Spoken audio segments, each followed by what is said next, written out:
Nesse vídeo eu vou falar sobre as perdas e ganhos de calor durante o dia em uma piscina aquecida. A primeira coisa que eu tenho que diferenciar é por que eu tenho perdas diurnas e perdas noturnas. Bom, isso acontece porque durante a noite eu tenho temperaturas mais baixas do que durante o dia, então eu vou ter mais perdas de calor. Mesmo que eu possa ter em algumas situações as mesmas perdas de dia e de noite, eu vou ter mais perdas durante a noite por causa das temperaturas. E por que eu posso ter ganhos de calor? Porque eu posso ter, em algumas situações, aportes de calor na água da minha piscina. Então, se eu utilizo aquela nossa piscina padrão para Porto Alegre, com as medidas de 6 por 3 por 1,40, a temperatura média das máximas de verão em Porto Alegre 28 graus, umidade relativa 50%, temperatura da água 30 graus, o vento médio de verão em Porto Alegre 13,8 km por hora e a minha piscina sem nenhum tipo de proteção. E na minha piscina base sem o aquecimento, sem sol na piscina. Então, em que situações eu tenho as mesmas perdas de calor durante o dia do que à noite? Quando eu tenho a minha piscina na sombra, então eu tenho, não tenho sol batendo na minha piscina. O que acontece? A condução de calor vai ser perdas muito parecidas com a noite, porque a temperatura do solo ela não vai ter grandes variações, então vão ser muito próximas às perdas. A radiação pela lâmina d'água da piscina durante o dia vai ser, nesse caso, menor porque a temperatura externa é mais alta. A evaporação diurna vai ser um pouco menor, porque a temperatura também está mais alta. A única situação que eu tenho, por exemplo, aqui para Porto Alegre, se a noite tiver com 19 graus e 90% de umidade, a única situação que eu tenho evaporação maior durante o dia é se a minha umidade relativa, em vez de 50%, baixar para 35%. Então, com 28 graus e 35% de umidade, eu tenho a mesma evaporação que à noite com 19 e 90% de umidade. Abaixo de 35, daí eu tenho mais evaporação de dia do que à noite. A convecção durante o dia vai ser menor a perda, porque a temperatura do ar vai ser mais alta. Então eu vou ter menos troca de calor da massa d'água da piscina com o ar. Então como é que fica a distribuição das perdas de calor durante o dia? As perdas por condução nas paredes ficam iguais, 3%. A perda por radiação baixa para 1%. E a perda por convecção, ela diminui para 3%. O nosso grande vilão fica sendo a evaporação com 93% de perdas. Então,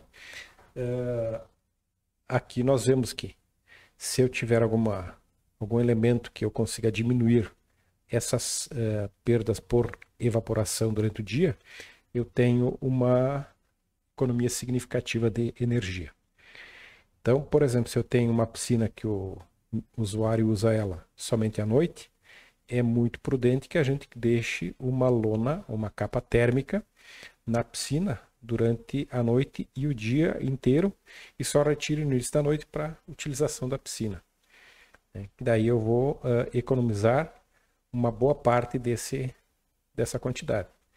E se eu tiver algum outro produto que eu possa utilizar sem ser a capa térmica, é interessante também. E nós vamos ver que já existe um produto desse tipo aqui no Brasil. Quando eu tenho ganhos de calor na minha piscina durante o dia.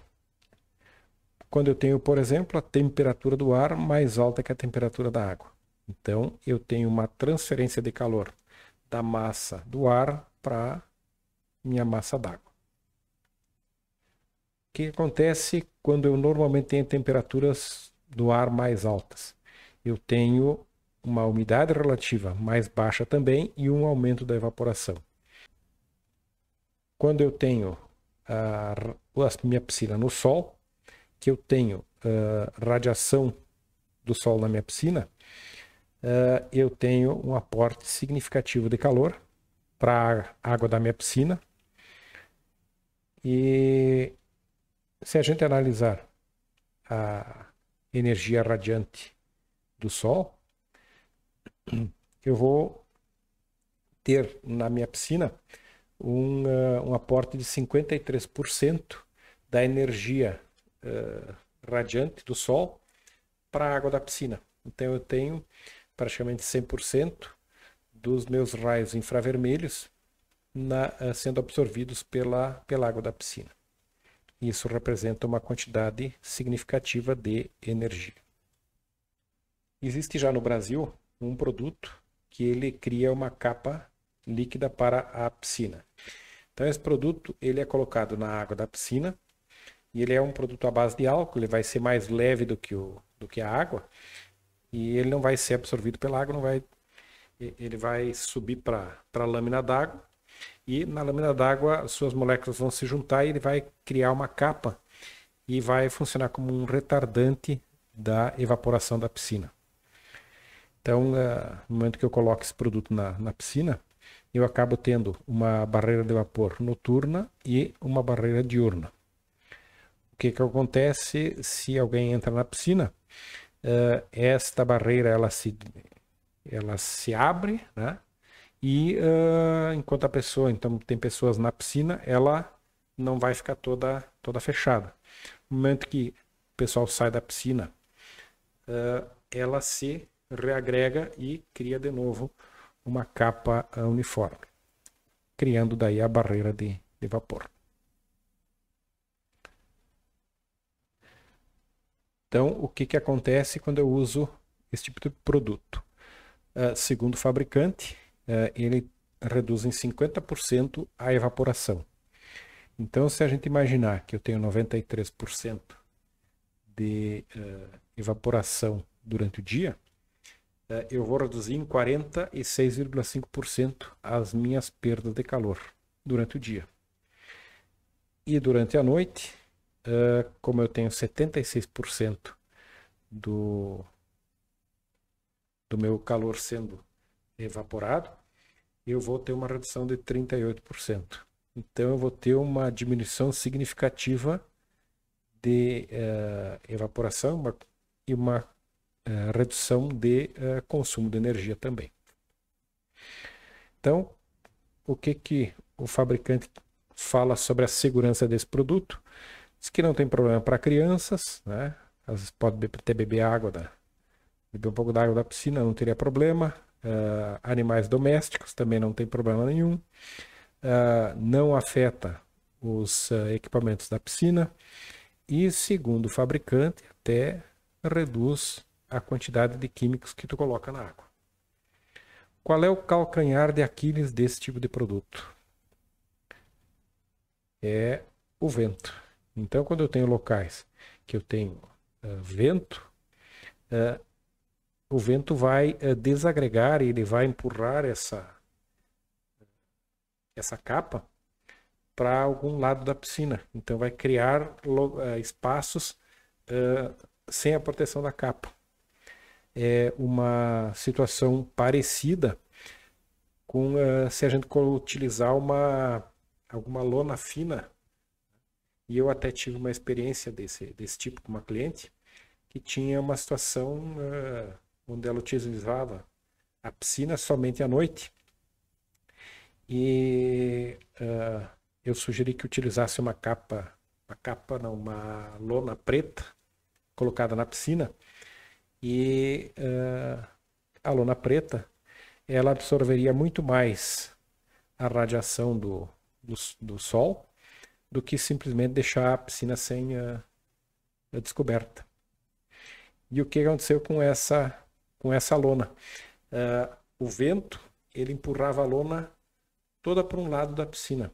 Então a maior parte da piscina ficava sem cobertura. Então não aquecia e a evaporação fica alta. Então a mesma coisa que aconteceu com essa capa, com essa lona, essa capa líquida acontece uma coisa parecida. Qual é a diferença?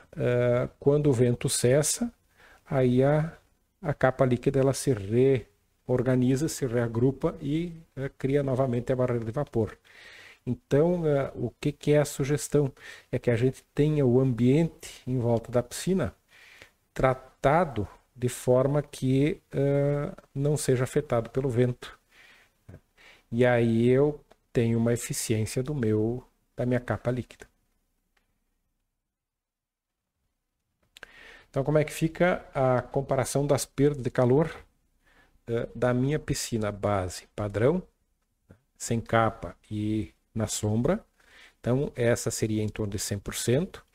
Quando eu tenho o aporte de calor, eu tenho sol na piscina, eu diminuo a minha quantidade de energia em 80 para 86%. Se eu tenho a piscina no sol também e eu utilizo a capa líquida, eu tenho uma redução de 56% e eu fico com 44% de consumo comparado com a minha piscina base. O que acontece? Para eu ter essa economia aqui, eu tenho que ter a minha piscina no ambiente sem vento. Então eu tenho que tratar esse meio ambiente. Não dá para esquecer isso aí. E aqui com a capa térmica tradicional, usada somente à noite, eu tenho uma economia de energia muito parecida com a capa líquida. Só que essa aqui, ela está sendo usada só à noite e durante o dia sem nada na piscina. E o que acontece se eu sobreponho as duas situações? Eu tenho uma redução do meu consumo de energia para 24%. Então eu reduzo de maneira significativa o meu consumo energético utilizando